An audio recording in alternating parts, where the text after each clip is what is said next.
Le bourreau n'attend jamais que sa victime cesse de le craindre. Il attend des pleurs, des supplications, du bruit. Ce qu'il n'attend jamais, c'est le silence. Ce silence dense, lourd, imperturbable. Celui qui ne supplie ni n'accuse. Il s'en va simplement. Et dans cet acte sans parole, tout son contrôle se brise. Il y a des silences qui sont comme des portes scellées par le feu. Ils ne s'ouvrent pas. Il ne s'explique pas. Et ce type de silence, lorsqu'il naît du ras-le-bol, de la dignité brisée et reconstruite avec calme, est le cri le plus terrifiant pour ceux qui ont un jour cru avoir du pouvoir sur toi. Parce que tu ne leur donnes plus ce qui les nourrissait, ta réaction. Beaucoup te diront que le silence est passivité, que ne pas répondre est une faiblesse, que si tu ne cries pas, tu as perdu. Mais ceux qui ont réellement vécu sous l'ombre d'une relation toxique, d'un manipulateur, de quelqu'un qui tordait chaque mot pour avoir le dessus, savent que le silence conscient est la chose la plus violente que tu puisses faire sans élever la voix. Ce scénario n'est pas pour celui qui continue à mendier des réponses. Il est pour celui qui a décidé de tout fermer, pour celui qui a compris qu'il n'est pas nécessaire de discuter pour gagner, que tu n'as pas besoin d'une clôture quand tu deviens toi-même la sortie. Parce que la véritable croissance ne se montre pas avec des discours, elle se démontre avec de la distance, avec cette froideur émotionnelle qui n'est pas de la vengeance, c'est de la récupération. Celui qui te manipulait autrefois n'est pas blessé par ton départ. Il est blessé par le fait que tu n'expliques pas pourquoi, que tu ne préviens pas, que tu ne laisses pas de traces. Il est blessé par le fait que tu sois devenu une absence sans mode d'emploi pour revenir. Parce que celui qui se reconstruit en silence revient différent. Et souvent, il ne revient pas. Ce que tu es sur le point d'entendre n'est pas un sermon. Ce n'est pas une phrase d'auto-assistance. C'est un poignard de vérité enveloppé de calme. Ce sont 8 leçons stoïciennes applicables dans la vie quotidienne, conçues pour t'aider à récupérer ta place, ton esprit, ton centre, pour que tu apprennes à te taire non par peur, mais par respect pour toi-même, pour que tu coupes les liens avec élégance, pas avec scandale, et pour que tu ne réagisses plus jamais lorsque le prix est ta paix. Reste jusqu'à la fin. Parce que le silence, bien utilisé, n'est pas l'absence de voix. C'est la présence totale du pouvoir intérieur. Un part sans prévenir et laisse le vide le consumer. Un empire ne tombe pas à cause d'un cri, il tombe à cause du silence de ses colonnes lorsqu'elles ne soutiennent plus rien. C'est ainsi que certaines personnes s'effondrent également, non pas à cause de la dispute finale, mais à cause de ta décision de ne plus être là. Tu n'as pas prévenu, tu n'as pas pleuré, tu n'as pas demandé qu'il change. Tu es simplement parti. Et ce retrait, sans applaudissements ni claquement de porte, est ce qui fait le plus mal. Parce que ce qui n'est pas annoncé, ce qui n'est pas crié, ce qui est fait avec sérénité, frappe toujours plus fort. Beaucoup pensent que partir sans faire de bruit est un signe de capitulation, mais ils ne comprennent pas que c'est tout le contraire. C'est lorsque tu arrêtes enfin de demander la permission de prendre soin de ta paix. C'est lorsque tu ne donnes plus d'explications à ceux qui n'ont jamais fait l'effort de vraiment t'écouter. Disparaître n'est pas punir l'autre, c'est te sauver toi-même. C'est prendre ta présence, qui était autrefois offerte comme monnaie d'échange, et la remettre à sa place, dans le sacré, dans le précieux, dans ce qui n'est pas disponible pour tout le monde. La stratégie n'est pas de blesser. Elle consiste à fermer le cycle sans laisser de portes entr'ouvertes. Lorsqu'une personne disparaît avec une fermeté intérieure, elle désarme complètement celui qui attendait une réaction, parce que c'est là que commence la perte de contrôle du manipulateur, dans l'incertitude. Ne pas savoir ce que tu penses, ne pas savoir si tu reviendras, ne plus avoir accès à ton énergie.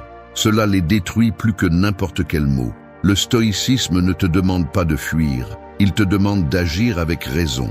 Et si la raison te dit que rester là est un épuisement, alors partir sans faire de bruit est la bonne réponse. Sans rancune, sans fierté.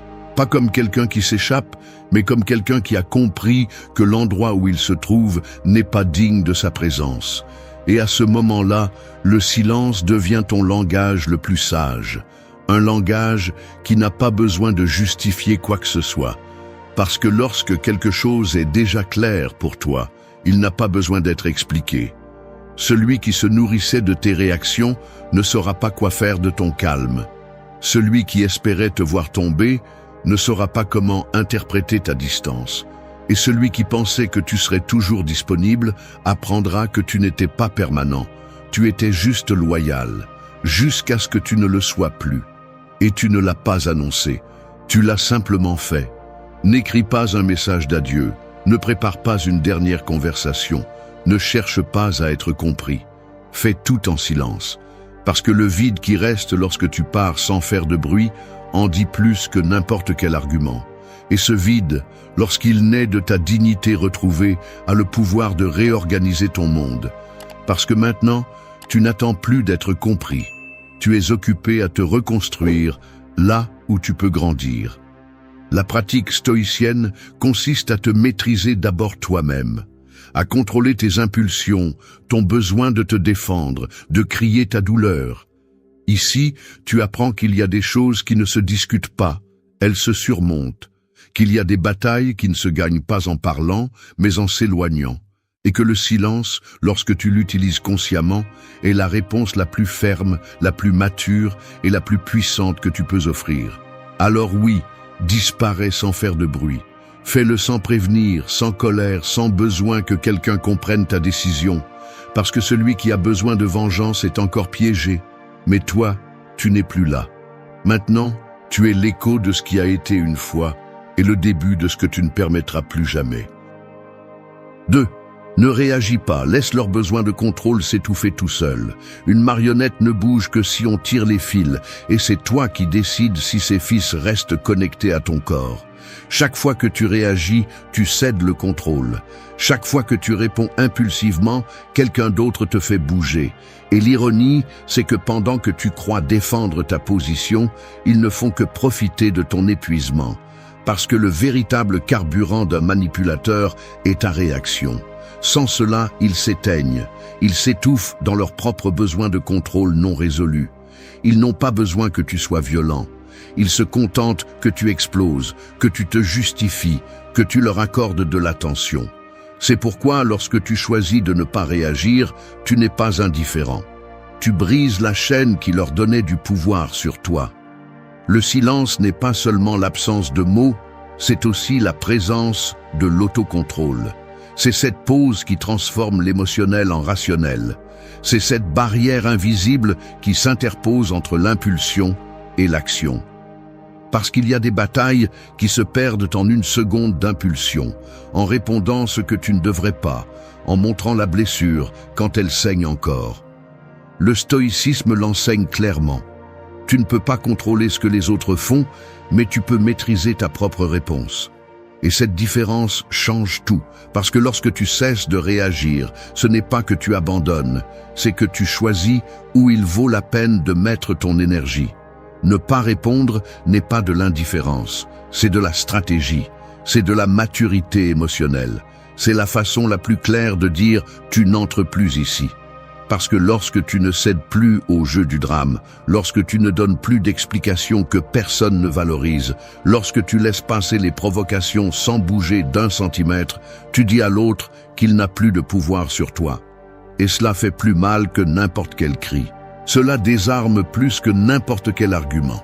Parce que celui qui vit pour te dominer ne sait pas survivre lorsque tu ne combats plus.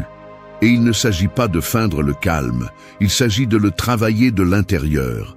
Que cette paix que tu montres ne soit pas un masque, mais un reflet réel de ta force intérieure. Dans la vie quotidienne, ce principe se pratique avec discipline.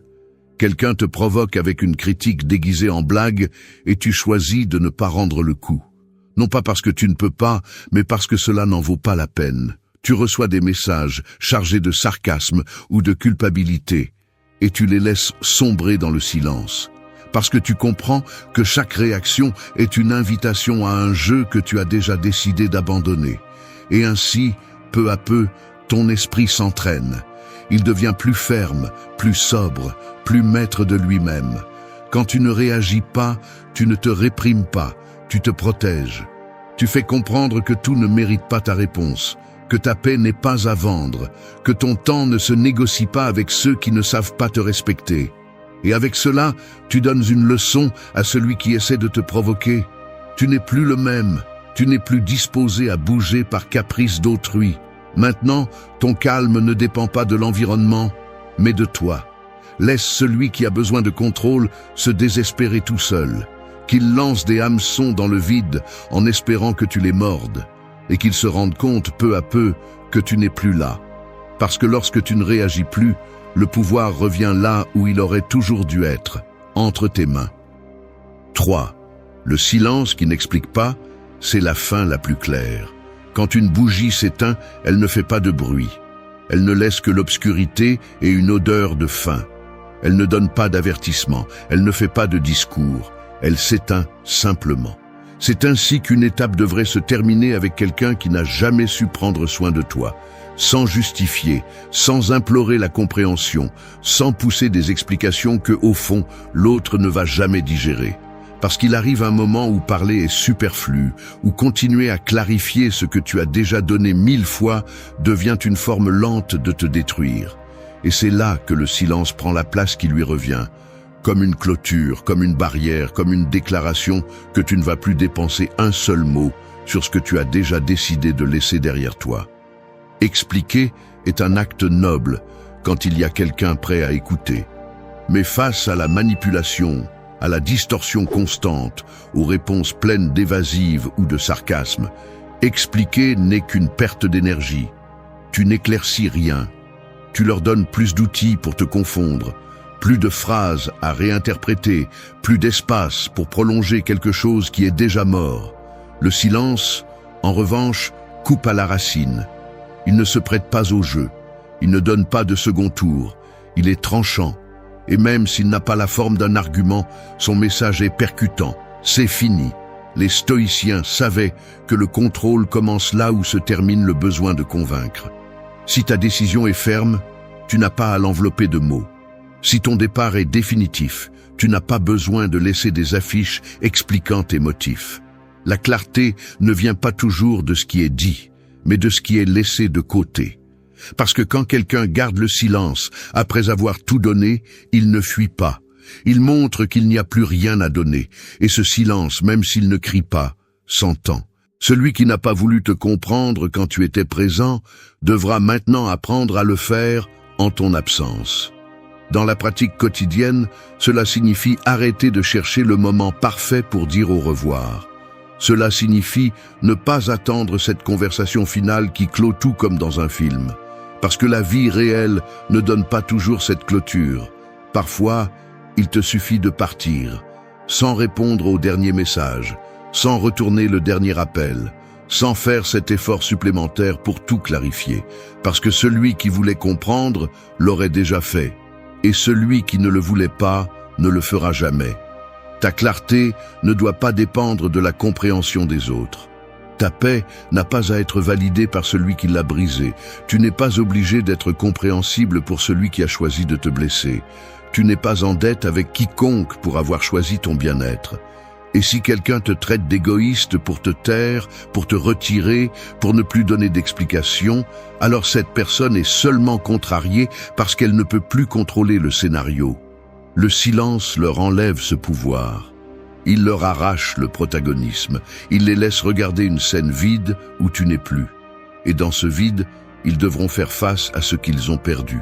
Sans applaudissements, sans discours, sans scène dramatique. Juste le vide, juste la fin. Apprends à te retirer sans avoir besoin d'être compris. Apprends à utiliser le silence comme bouclier, comme clôture, comme chemin. Parce que celui qui a besoin de te comprendre aurait aussi dû vouloir le faire quand tu parlais. Et s'il ne l'a pas fait, tu n'as rien à clarifier. Ton absence est l'explication, ton silence est le point final. Et même s'il ne sonne pas à rien, il dit absolument tout. 4. Ferme l'accès émotionnel sans prévenir. Une maison peut sembler debout, mais si tu enlèves les clés à celui qui entrait sans permission, tout change. Peu importe combien de fois il frappe à la porte ou combien d'excuses il a sous le bras, s'il n'a pas accès, il reste dehors. Il en va de même pour les émotions. Tu n'as pas toujours besoin de crier que tu fermes une étape. Il suffit de retirer à cette personne l'accès à toi. Sans scandale, sans avertissement, sans donner d'explication. Tu fermes simplement et c'est tout. Parce que tout le monde ne mérite pas de savoir quand et comment tu as perdu patience. Encore moins quand tu as décidé de commencer à la protéger. Pendant longtemps, on t'a conditionné à croire que si tu ne parlais pas de tout, tu étais immature. Que si tu n'expliquais pas ta distance, tu étais injuste. Que si tu ne donnais pas une clôture, tu étais le méchant. Mais il y a des moments où parler n'ajoute rien. Des moments où chaque mot supplémentaire n'est qu'une autre façon de les laisser revenir. C'est pourquoi, au lieu d'annoncer que tu fermes l'accès émotionnel, fais-le simplement. Parce que celui qui veut te confondre a juste besoin que tu laisses une fissure ouverte. Et tu n'es plus là pour laisser les portes entr'ouvertes. Fermer l'accès émotionnel signifie arrêter de réagir, mais aussi arrêter d'attendre. Arrêter de vérifier s'ils comprennent, s'ils changent, s'ils reconnaissent un jour ce que tu as fait. Parce qu'il ne s'agit pas de punir, il s'agit de protéger ton énergie. Le silence n'est pas un outil de vengeance. C'est un mur que tu construis lorsque tu n'es plus disposé à permettre à quelqu'un d'entrer et de bouger tes émotions comme s'il en était le propriétaire. C'est une décision ferme, stoïque, consciente. C'est savoir que ton bien-être n'a pas besoin d'être annoncé, il a juste besoin d'être blindé. Au quotidien, cela peut se traduire par arrêter de répondre avec urgence, arrêter de justifier chaque émotion, arrêter de nourrir des liens qui ne font que t'épuiser. Il ne s'agit pas de devenir froid ou de te fermer au monde. Il s'agit de fermer la porte à celui qui ne savait se nourrir que de tes réactions, à celui qui utilisait ton empathie pour te manipuler, à celui qui confondait ta proximité avec une disponibilité inconditionnelle. Fermer l'accès émotionnel est un acte de respect de soi, pas d'orgueil.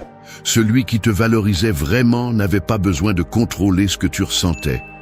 Il n'avait pas besoin de te provoquer ni de t'éteindre. Il ne jouait pas avec tes émotions pour se sentir fort.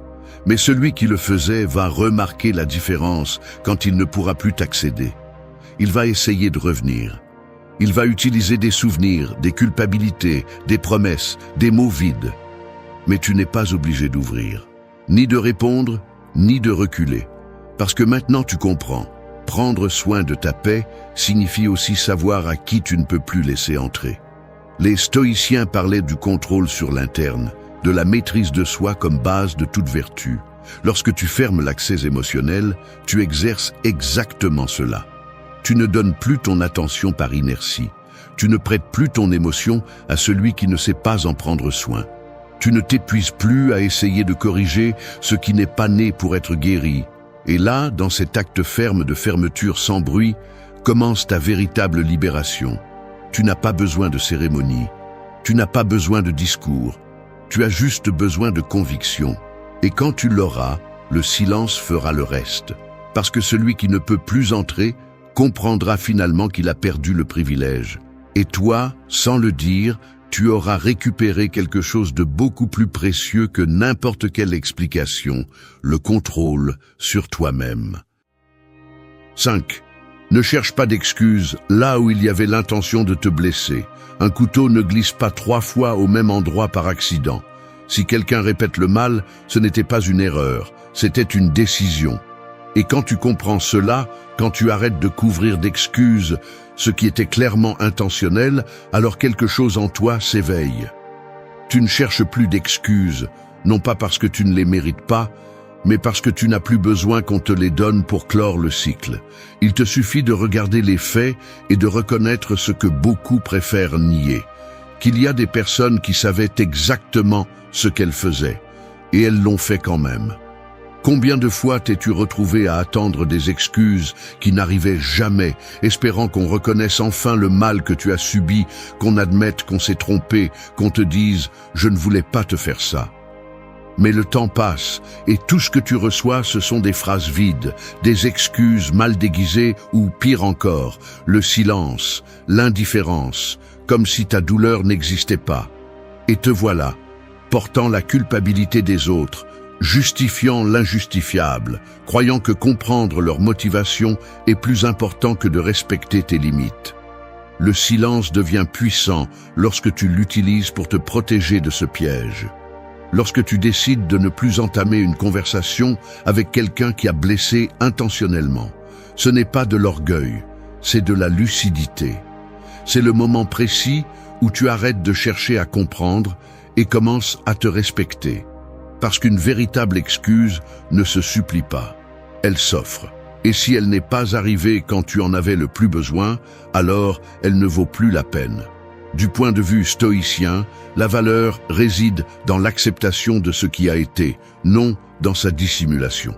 Si quelqu'un a agi avec mépris, manipulation ou violence émotionnelle, ce n'est pas à toi de trouver une bonne raison à cela. Ton devoir est envers toi-même, avec ta dignité, avec ta paix. Et dans cet engagement personnel, le silence est aussi une façon de dire stop. C'est la façon la plus mature de te retirer d'une conversation qui continue à faire mal. C'est fermer la porte non pas parce que tu es, mais parce que tu as compris qu'il n'y a pas de croissance là-bas. Dans la vie quotidienne, cela se traduit par ne pas insister pour obtenir des mots qui valident ta blessure. Ne pas rester accroché à des messages ambigus en attendant une clarté que l'autre ne te donnera jamais. Ne pas retomber dans le piège du « ce n'était pas mon intention » lorsque les actes ont parlé clairement. Parfois, une personne n'a pas besoin de te crier dessus pour montrer son mépris.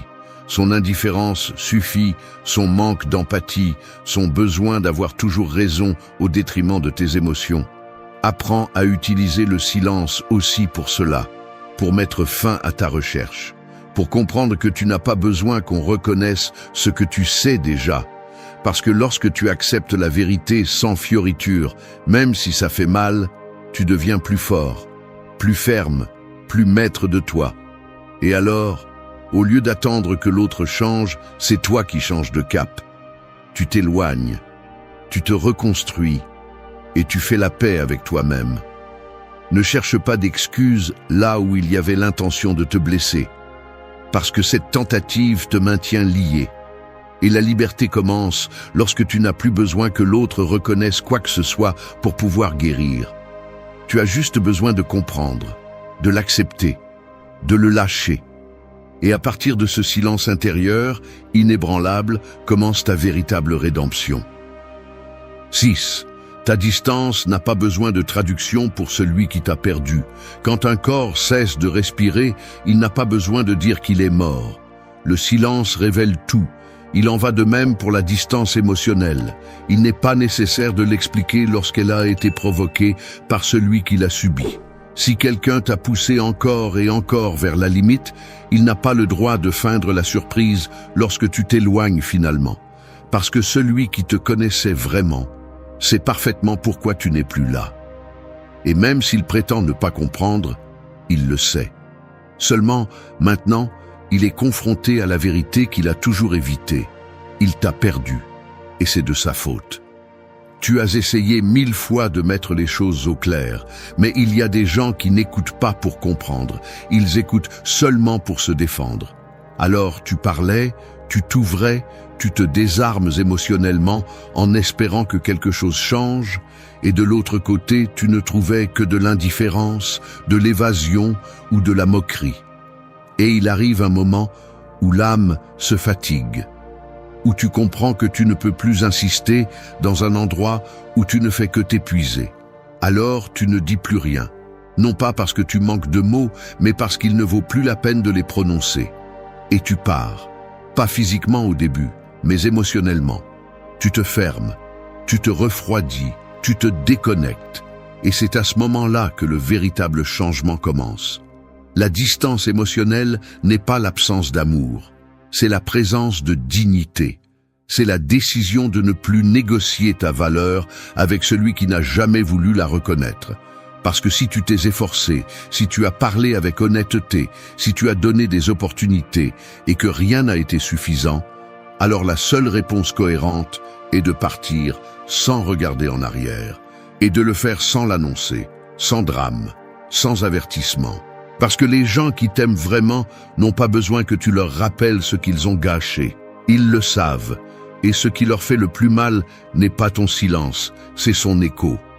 La pensée stoïcienne ne t'invite pas à être froid par orgueil, mais à être ferme pour ta santé mentale. Tu ne devrais pas avoir à t'expliquer chaque fois que quelqu'un fait semblant de ne pas comprendre. Ta distance n'est pas un jeu ni une stratégie. C'est le résultat inévitable d'une accumulation de blessures, de déceptions que tu n'es plus disposé à justifier. Si cette personne n'a pas voulu te comprendre quand tu étais là, en lui parlant, en l'attendant, elle ne mérite pas que tu lui traduises ton départ. Dans la vie quotidienne, cela se manifeste par le fait de ne plus chercher le moment idéal pour tout éclaircir. Tu ne veux plus une dernière conversation parce que tu sais que ce serait répéter la même chose sous une autre forme. Tu n'as plus besoin de dire « je pars parce que tu m'as fait ça », parce que l'autre personne le sait. Non pas parce qu'elle est stupide, mais parce que tu l'as déjà dit avant, et ça ne lui importait pas. Alors maintenant, tu agis, tu t'éloignes, tu changes ton énergie, tu n'es plus disponible, et ça se ressent. Même si tu ne dis rien, ta nouvelle posture se voit dans ton regard, dans ton ton, dans ton absence. Et cela parle plus que n'importe quel discours. Celui qui perd ta présence doit faire face au vide, et si ce vide ne lui dit rien, alors cela confirme que ta distance était la meilleure chose que tu pouvais faire. Parce que la loyauté ne se mendie pas, elle se reconnaît. Et si elle n'a pas été reconnue, il ne mérite pas que tu l'expliques. Ton silence n'a pas besoin de traduction. Ton absence a tout dit. Et toi, sans avoir besoin de te justifier, tu es enfin en paix. 7. Construis-toi loin de ceux qui n'ont su que te briser. Un arbre ne repousse pas droit si tu continues à l'attacher au même poteau tordu qui l'a forcé à se pencher. Et tu ne peux pas non plus guérir si tu restes lié à ce qui t'a déformé émotionnellement. Il y a des environnements qui ne permettent pas la reconstruction, des personnes qui n'offrent ni paix ni vérité, des liens où tout ce que tu as donné a été utilisé contre toi. Rester là, essayer de fleurir là où il n'y a eu que déracinement, c'est te condamner à répéter une chute silencieuse chaque jour. Et il n'y a pas de processus de guérison qui fonctionne s'il est toujours contaminé par la même présence qui l'a fracturé. Tu n'es pas obligé de réparer ce que les autres ont détruit. Tu n'as pas à porter des culpabilités qui ne te reviennent pas. Et surtout, tu n'as pas besoin de continuer à justifier la proximité de ceux qui ont montré qu'ils ne savaient pas prendre soin de toi. Il y a des compagnies qui n'étaient pas une erreur, mais un avertissement. Et si ce que tu as vécu était une manipulation émotionnelle, un épuisement constant, une guerre psychologique déguisée en lien, alors le plus sain n'est pas de t'expliquer, c'est de t'éloigner. Mais pas avec du bruit, ni en cherchant la vengeance. Juste avec fermeté, avec détermination, avec un type de silence qui n'a pas besoin de convaincre personne, parce que tu as tout compris. Se reconstruire nécessite un type de solitude que tous ne sont pas prêts à embrasser. Ce n'est pas de l'isolement, c'est de l'espace. De l'espace pour que l'esprit se range, pour que le corps respire, pour que la dignité se réorganise. Et cet espace ne se trouve pas tant que tu continues à donner des secondes chances à celui qui a joué avec la première. Il y a des liens où tu n'es pas toi, où tu vis sur la défensive, où chaque mot peut se retourner contre toi. Te reconstruire loin, c'est te débarrasser de ce fardeau, même si ça fait mal, même s'il reste encore de l'attachement, même si tu as l'impression de t'arracher quelque chose. Le stoïcisme ne propose pas l'isolement émotionnel comme punition, mais comme phase nécessaire pour la rencontre avec soi-même. Quand tu choisis de t'éloigner de ceux qui ne savaient que te briser, ce que tu fais n'est pas de fermer des portes, c'est de t'ouvrir la possibilité de construire sans sabotage. Parce que guérir à côté de la douleur, c'est comme essayer de dormir avec une sirène qui sonne à côté. Tu peux feindre le calme, mais à l'intérieur, tout est en alerte. Et aucune croissance authentique ne naît de l'alerte, seulement du calme. Te reconstruire loin, c'est aussi arrêter de justifier l'injustifiable. C'est arrêter de dire « ce n'est pas si grave, il a des bons côtés, parfois il change ». C'est rompre avec l'habitude de maquiller la maltraitance avec des excuses apprises. C'est arrêter de défendre celui qui ne s'est pas défendu lui-même pour ne pas te blesser.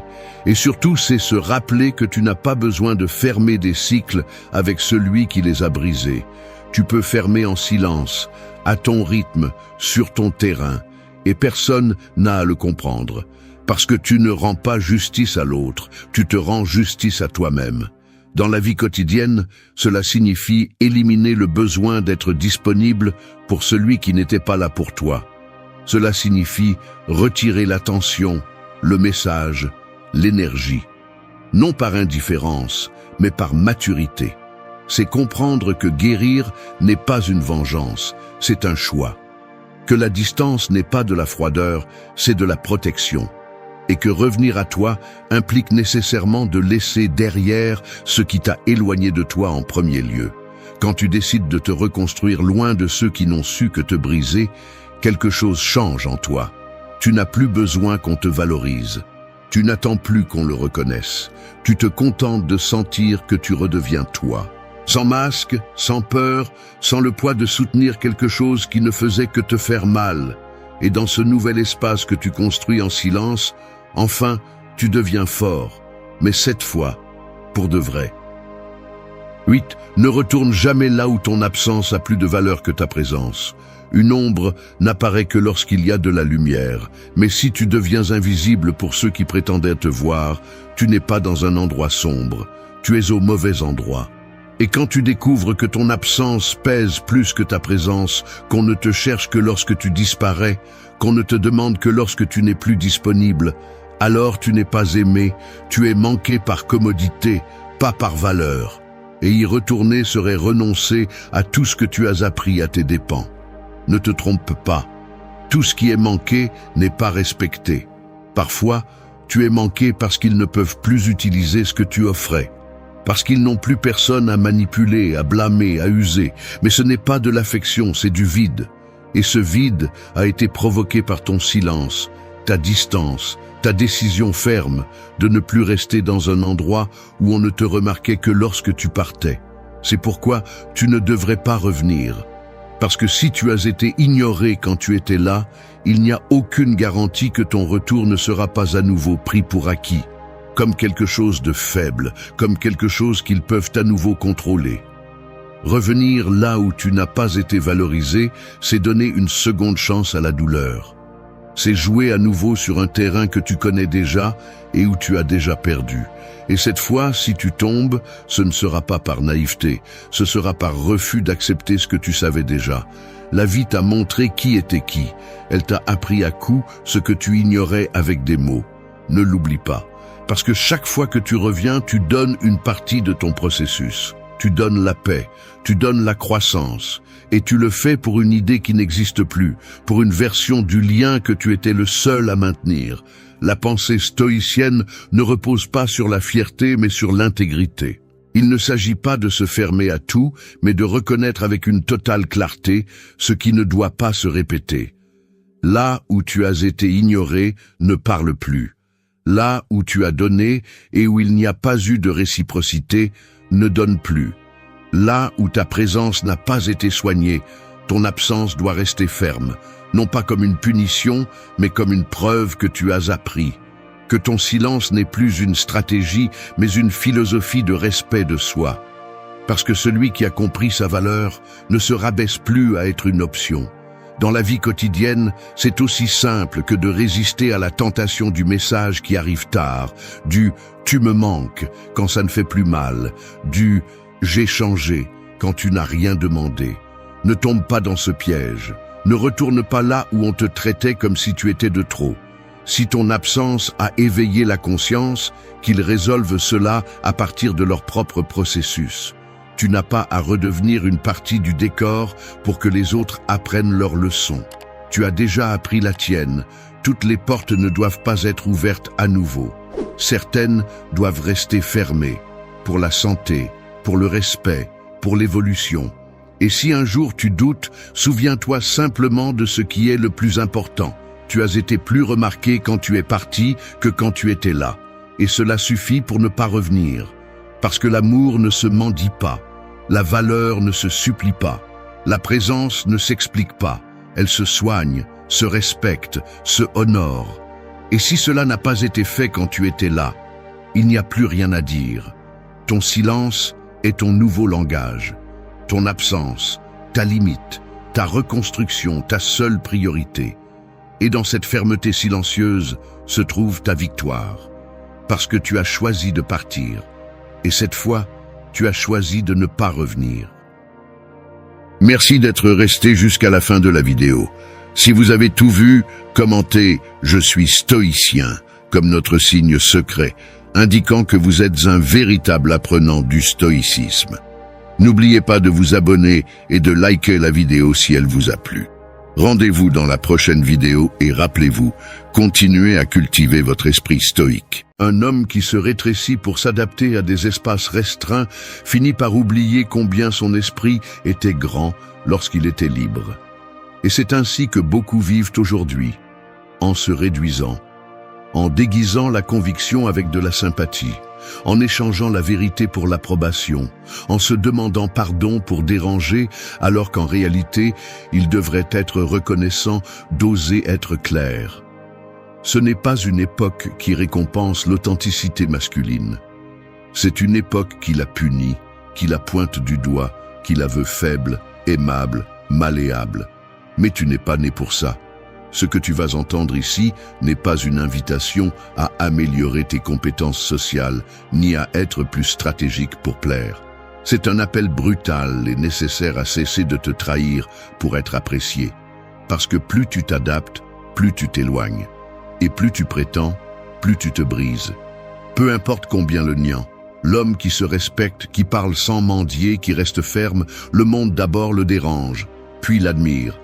Beaucoup d'hommes aujourd'hui ont cessé d'être des hommes, non pas par manque de force physique, mais par peur de perdre de l'affection. Ils deviennent dociles, prévisibles, domestiqués émotionnellement. Ils avalent leur vérité, ils sourient par obligation, ils demandent la permission de ressentir. Et qu'est-ce qu'ils gagnent? Des relations basées sur ce qu'ils semblent être, pas sur ce qu'ils sont, de l'admiration feinte, des connexions faibles, une estime de soi au plus bas. C'est là qu'intervient Socrate, non pas comme une figure mystique, mais comme l'homme qui n'a pas demandé la permission d'être lui-même, qui ne s'est pas agenouillé pour être accepté, qui n'a pas supplié pour être compris. Socrate a parlé quand il devait parler, s'est tu quand il devait se taire et a marché vers la mort sans négocier sa vérité. Es-tu prêt à te tenir avec cette fermeté? Cette vidéo est pour celui qui en a assez de justifier sa vérité. Pour celui qui a senti que sa valeur diminuait chaque fois qu'il cédait sur l'essentiel. Ici, il ne s'agit pas de te changer pour t'adapter, mais de te reconstruire pour ne plus te trahir. Parce que lorsqu'un homme se choisit lui-même, sans crier, sans mendier, sans céder, il retrouve le respect qu'il n'aurait jamais dû perdre. Reste, pas pour la vidéo, reste parce que peut-être, dans un coin de ton âme, il reste encore un homme qui ne veut plus continuer à prétendre. 1. Arrête de te rétrécir pour être aimé. Un homme qui se plie trop finit par se briser, pas d'un coup, mais de l'intérieur. D'abord, il tait ce qu'il pense. Ensuite, il rit quand il n'en a pas envie. Plus tard, il acquiesce pour éviter le conflit. Et sans s'en rendre compte, il ne reste plus rien d'authentique dans sa façon d'être.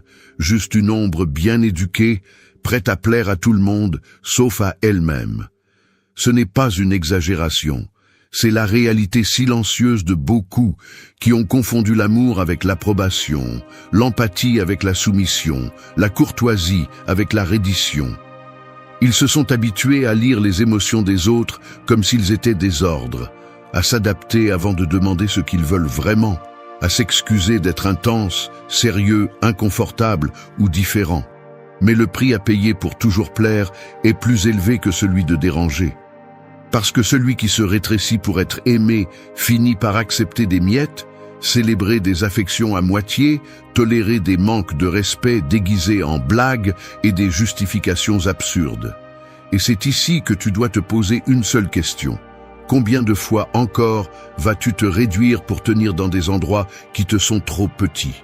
L'homme qui vit en se rétrécissant devient un expert en justification. Il justifie ce qu'il ressent, ce qu'il pense, ce dont il rêve. Il met des filtres à son caractère, il met un frein à son élan, il met des silences à sa vérité. Mais personne ne le respecte pour cela. Au contraire, plus tu te montres conciliant, plus on te manipule facilement. Plus tu évites de déranger, plus tu cèdes du terrain. Plus tu as besoin de plaire, moins tu as de pouvoir.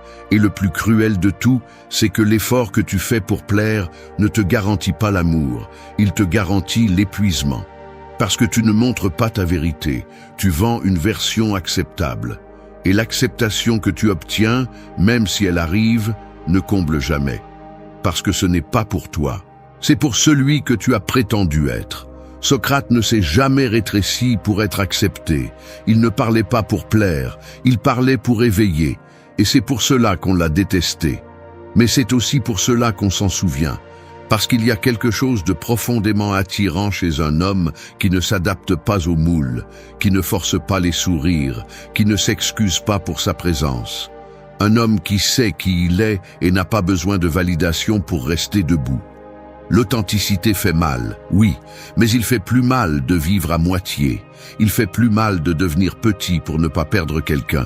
Il fait plus mal de regarder en arrière et de réaliser que tu as passé des années à disparaître au nom de l'affection.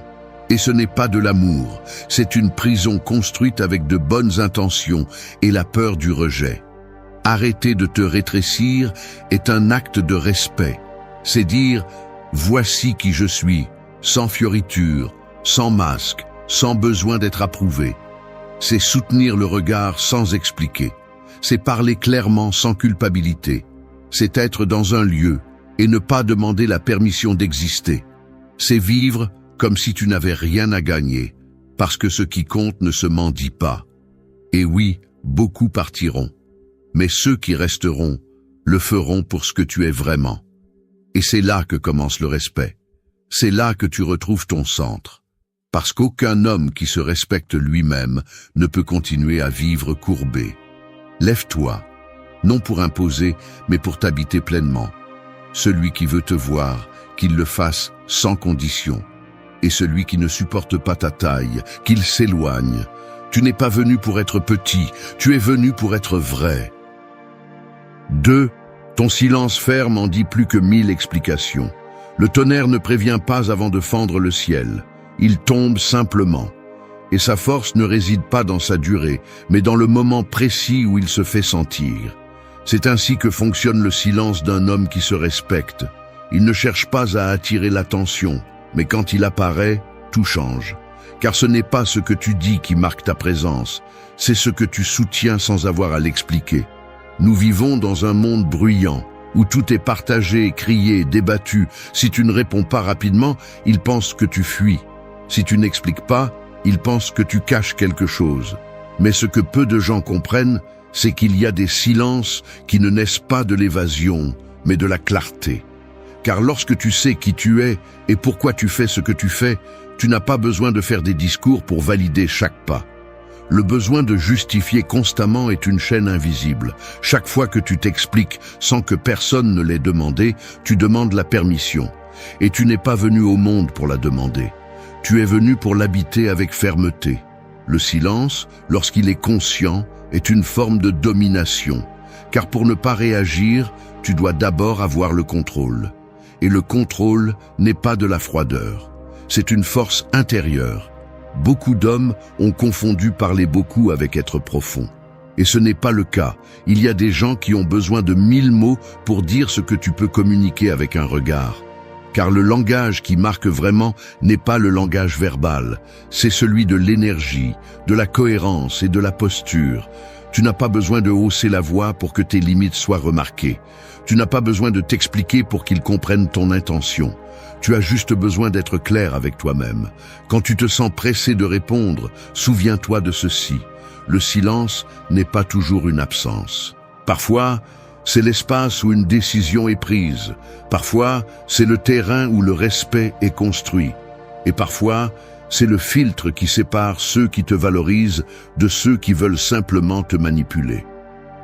Socrate comprenait cela avec précision. Il a fait face à de graves accusations, à des procès publics, à des critiques violentes. Et pourtant, Il ne s'est pas défendu comme un homme désespéré de nettoyer son image. Il a choisi le silence quand parler n'apportait rien. Il a choisi la pause quand le bruit ne cherchait qu'une réaction. Et avec cela, il a laissé une empreinte plus profonde que n'importe quelle explication. Car celui qui ne rampe pas pour être compris finit par être respecté pour sa fermeté. Il y a des gens qui veulent t'emmener sur le terrain émotionnel où celui qui réagit perd. Il te provoque, t'interroge, te pousse. Mais si tu ne bouges pas, si tu ne tombes pas dans le jeu, si tu gardes le silence en toute sécurité, il n'y a aucun moyen qu'il te domine. Le silence n'est pas toujours la paix, mais il peut être une armure. Et si tu sais l'utiliser, il est plus mortel que n'importe quel mot mal dit. Dans la pratique quotidienne, cela se traduit ainsi. Ne t'explique pas quand tu poses une limite juste. Ne justifie pas ta distance quand tu as été clair. Ne réponds pas à celui qui cherche seulement à te confondre. Ne tombe pas dans des dialogues qui épuisent plus qu'ils ne construisent. Celui qui respecte son énergie choisit quand parler et quand ne pas le faire. Et quand il se tait, il le fait avec la force de celui qui sait qu'il n'a pas besoin de gagner une discussion pour gagner le respect. Que ton silence ne soit pas vide, qu'il soit présence, qu'il ne soit pas évasion, qu'il soit décision. Car lorsque le monde attend que tu réagisses, mais que tu choisis la maîtrise, tu envoies un message qui n'a pas besoin de traduction. Tu ne bougeras pas sous la pression, seulement par conviction. Et cela, même si cela ne sonne pas fort, se ressent comme un tonnerre. 3. Retire-toi avec dignité, pas avec rancœur. L'eau qui se retire du verre ne brise pas le cristal. Elle montre simplement qu'elle ne lui appartient pas.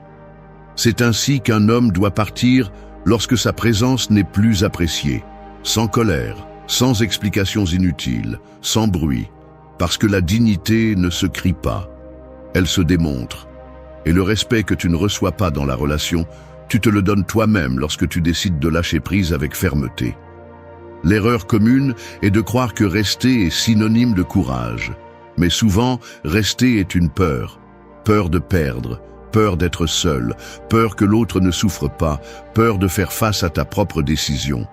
Alors tu supportes, tu justifies, tu t'adaptes, et quand enfin tu pars, tu le fais avec des blessures ouvertes et des mots qui brûlent plus qu'ils ne libèrent.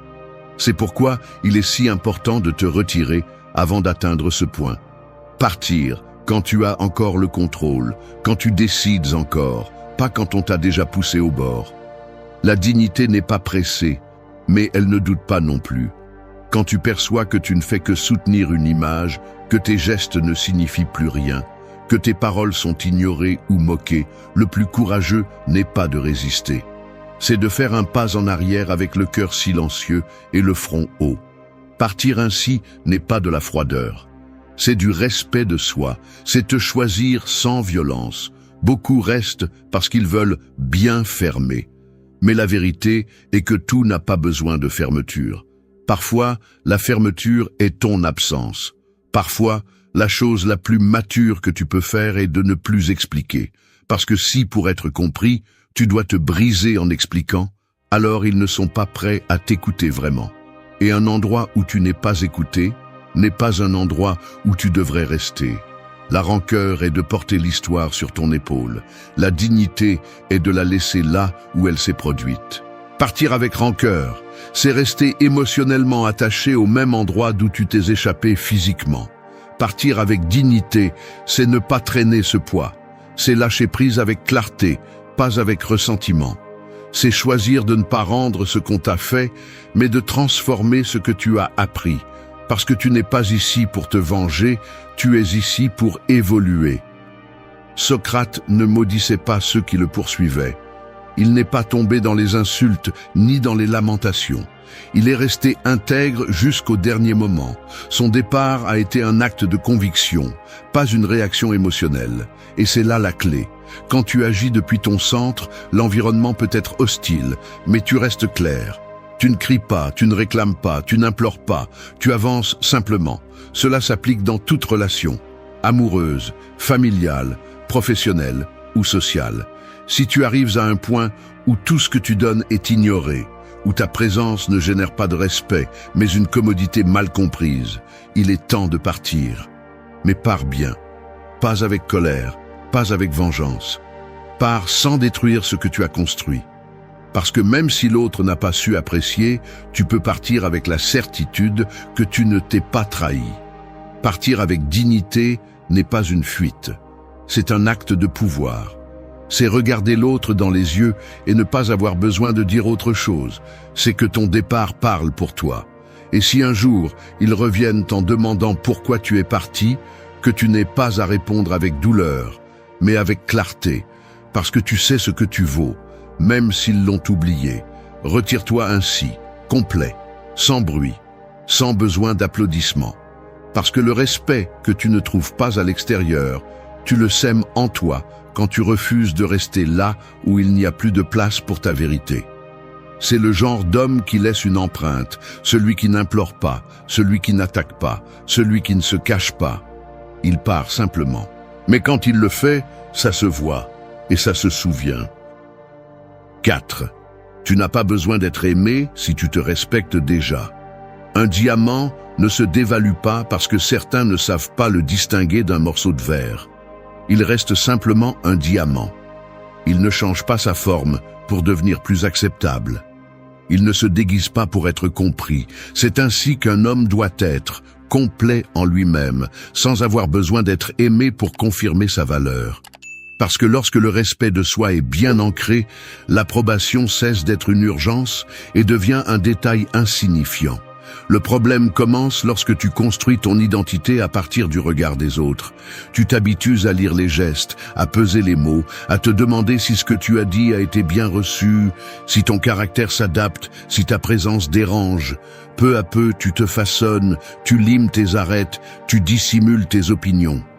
Et sans t'en rendre compte, tu ne vis plus depuis ton centre. Tu joues un rôle que tu crois plus acceptable pour les autres, mais totalement déconnecté de toi.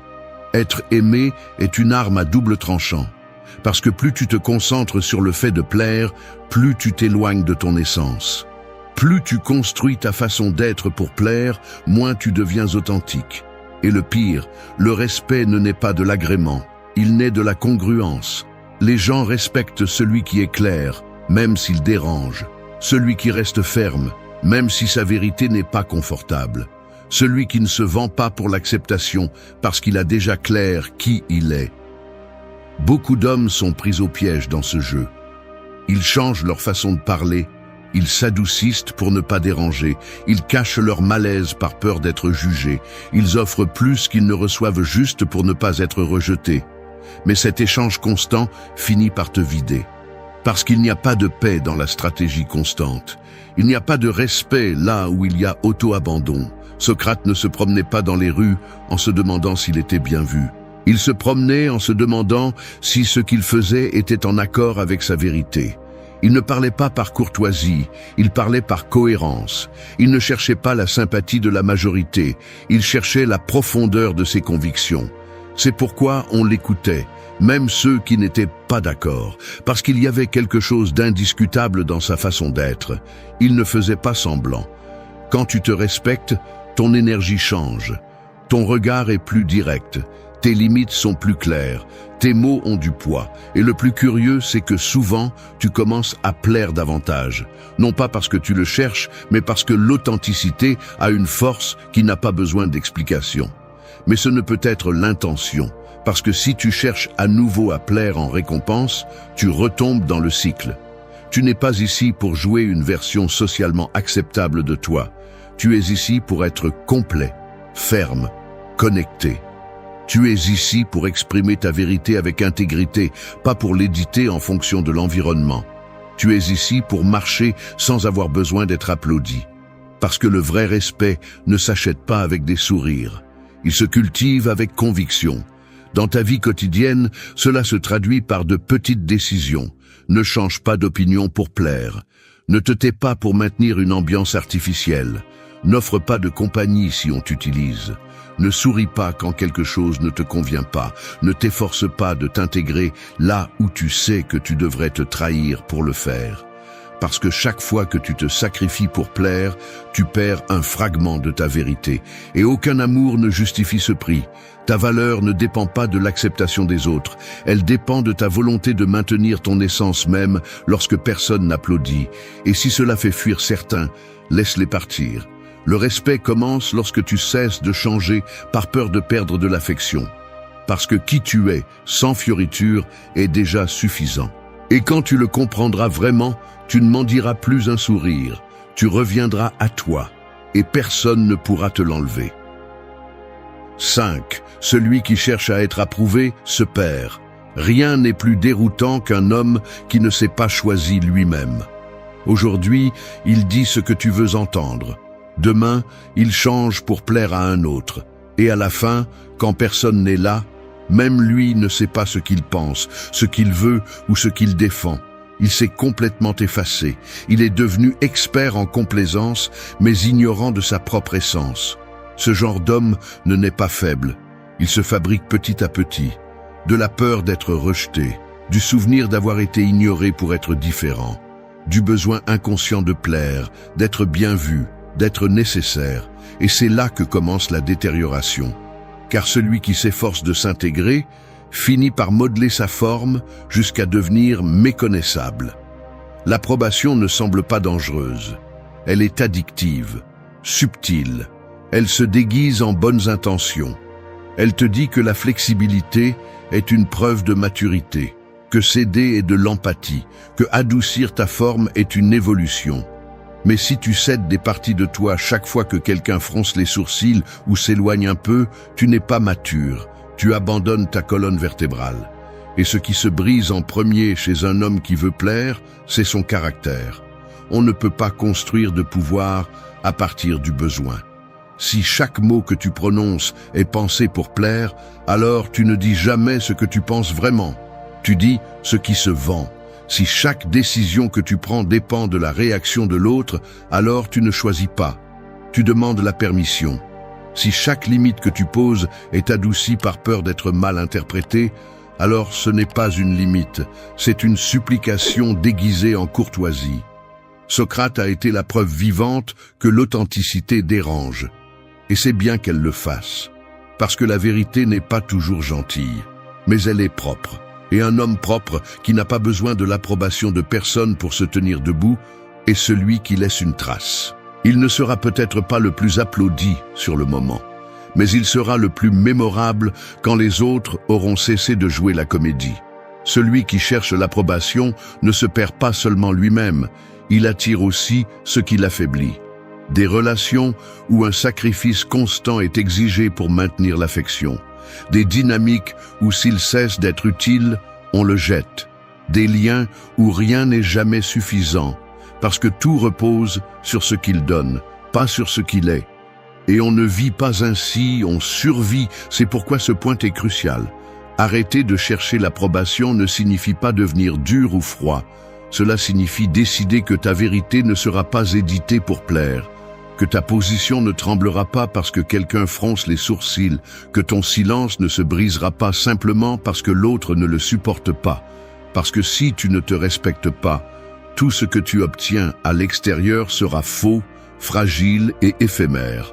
Dans la vie quotidienne, tu le remarqueras dans les détails. Quand tu diras enfin non sans te sentir coupable. Quand tu exprimeras ce que tu penses sans le minimiser. Quand tu verras comment certains s'éloignent et que tu n'essaieras pas de les retenir. Là, tu comprendras que le respect commence quand le besoin d'approbation meurt. Tu n'es pas venu dans cette vie pour être décoratif.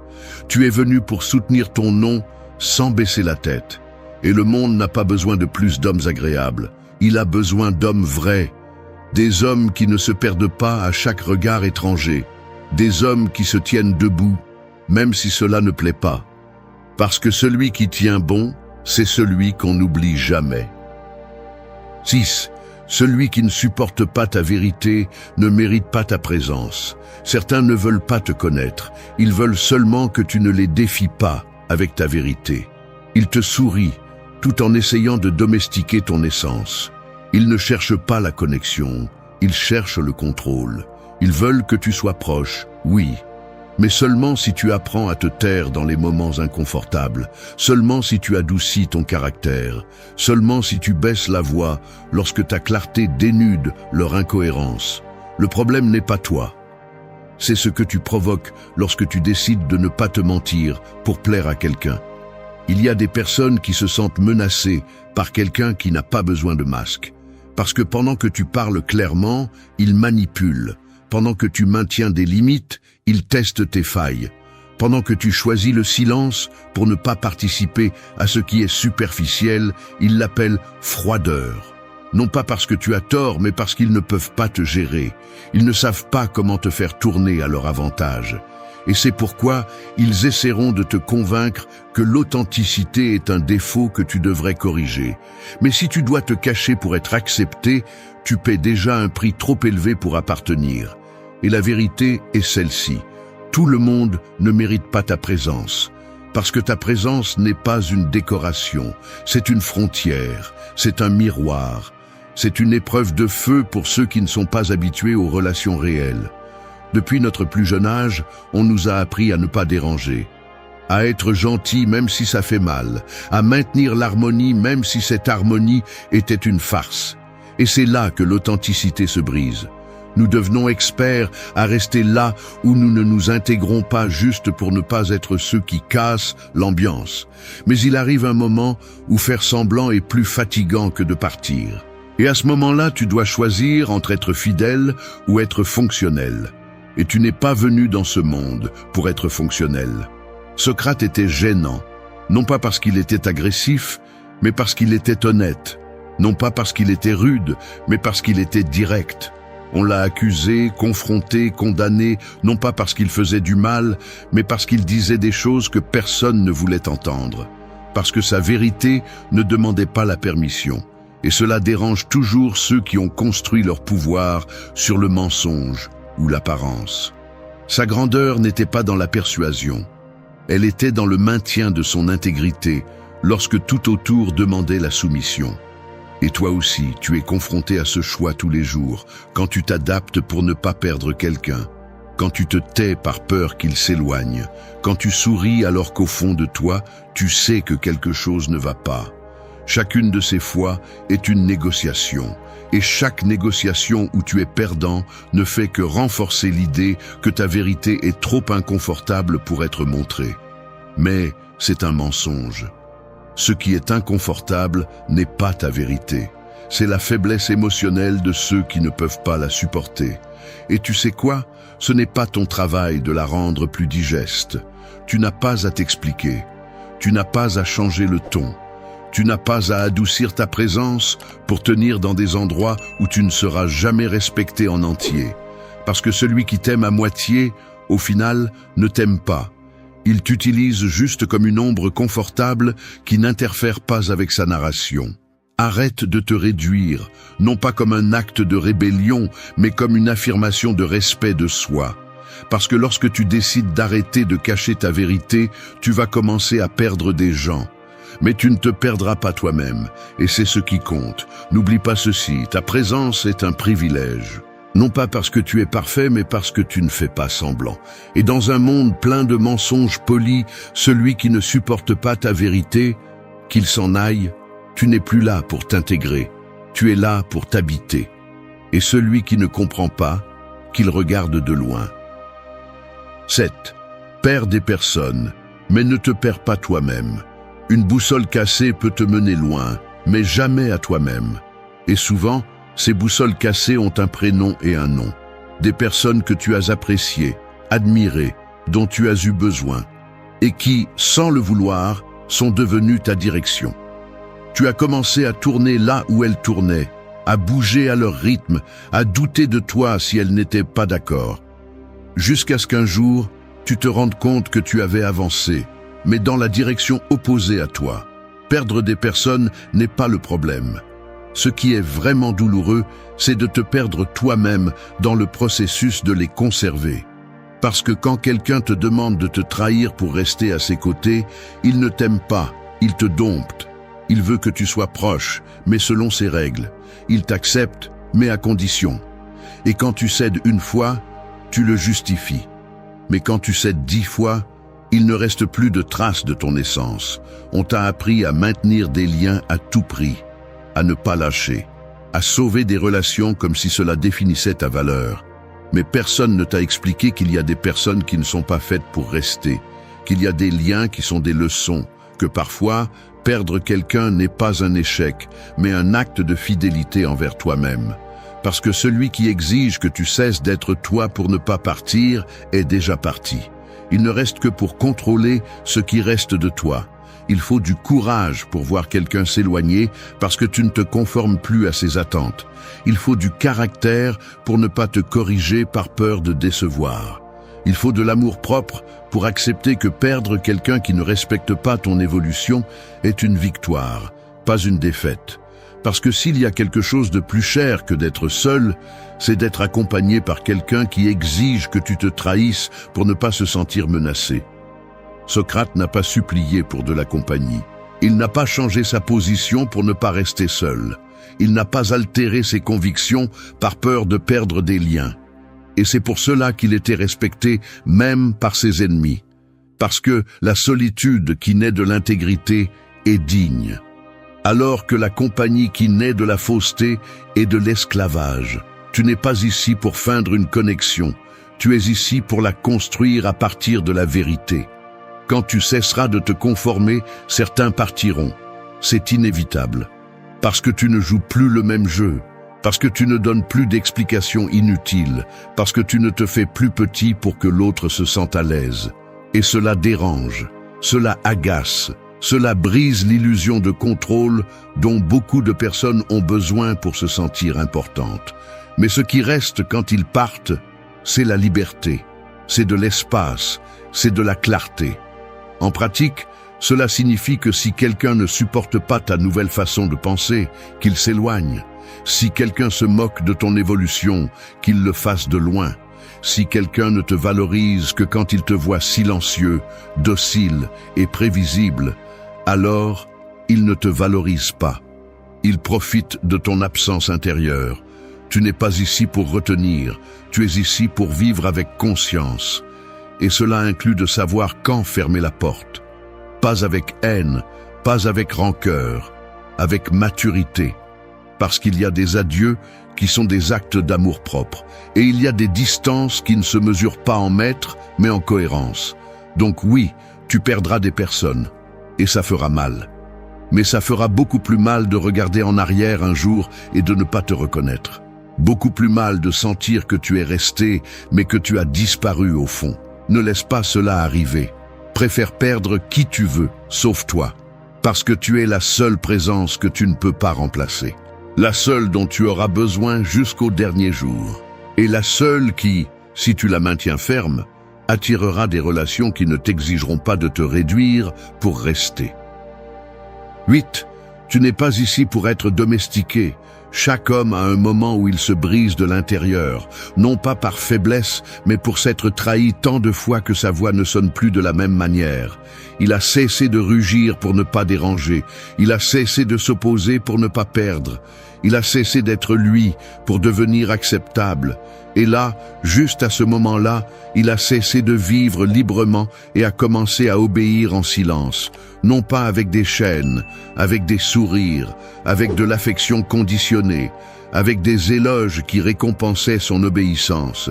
Il a été domestiqué sans s'en rendre compte. Et c'est que le monde ne veut pas toujours que tu sois mort, il veut que tu sois utile, silencieux, doux, programmable. Qu'ils ne réagissent pas, qu'ils ne réclament pas, qu'ils ne dérangent pas. Ils veulent que tu sois disponible émotionnellement, mais sans critères propres. Ils veulent ton énergie, ton dévouement, ton attention, mais seulement si tu n'apportes pas avec toi des limites, des exigences ou de la dignité. Seulement si tu peux être manipulé sans conflit. Seulement si tu es prêt à être plus agréable que réel. Mais tu n'es pas venu pour ça. Tu es venu avec force, avec une opinion, avec instinct, avec la capacité de protéger, de construire et aussi de détruire si nécessaire.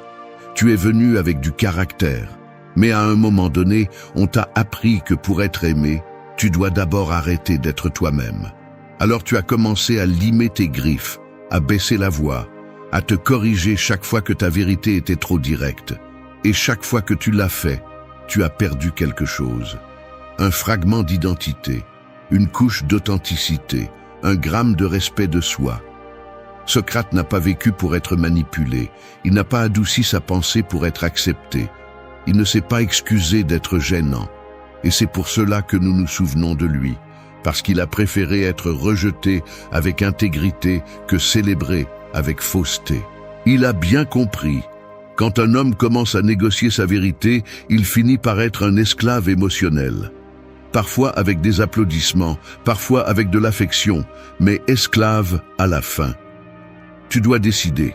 Veux-tu être admiré pour ton obéissance ou respecté pour ta présence? Parce que tu ne peux pas avoir les deux. Celui qui cherche à être accepté par tous finit par n'appartenir à personne. Mais celui qui reste ferme, même s'il perd des gens, reste entier. Et dans ce monde, rester entier est déjà un acte révolutionnaire. Il ne s'agit pas d'être dur par fierté. Il s'agit d'être fidèle à ce que tu ressens, même si personne d'autre ne le comprend. Il ne s'agit pas de rejeter l'affection. Il s'agit de ne pas accepter l'affection qui ne vient que lorsque tu es manipulable. L'homme domestiqué peut avoir de la compagnie, oui, mais il vit dans une prison sans barreaux. Et il n'y a pas de silence plus douloureux que celui d'un homme qui se tait pour ne pas perdre les autres. Le respect commence quand tu décides que tu ne vas plus t'expliquer pour être aimé, que tu ne vas pas te corriger chaque fois que quelqu'un fronce les sourcils, que tu ne vas pas négocier ton essence pour garder quelqu'un content, parce que celui qui exige que tu deviennes plus docile pour rester ne mérite pas de rester. À partir d'aujourd'hui, souviens-toi de cela chaque fois que tu sens que tu dois adoucir ta force pour t'intégrer. Tu n'es pas ici pour être domestiqué. Tu es ici pour être clair, gênant, précieux, complet. Et si cela te laisse seul, que cela soit. Mieux vaut la solitude avec intégrité que la compagnie avec obéissance. Parce qu'un homme qui se respecte ne supplie pas pour rester. Il s'en va et laisse un silence qui ne se remplit pas avec n'importe quoi. Merci d'être resté jusqu'à la fin de la vidéo. Si vous avez tout vu, commentez « Je suis stoïcien » comme notre signe secret, indiquant que vous êtes un véritable apprenant du stoïcisme. N'oubliez pas de vous abonner et de liker la vidéo si elle vous a plu. Rendez-vous dans la prochaine vidéo et rappelez-vous, continuez à cultiver votre esprit stoïque.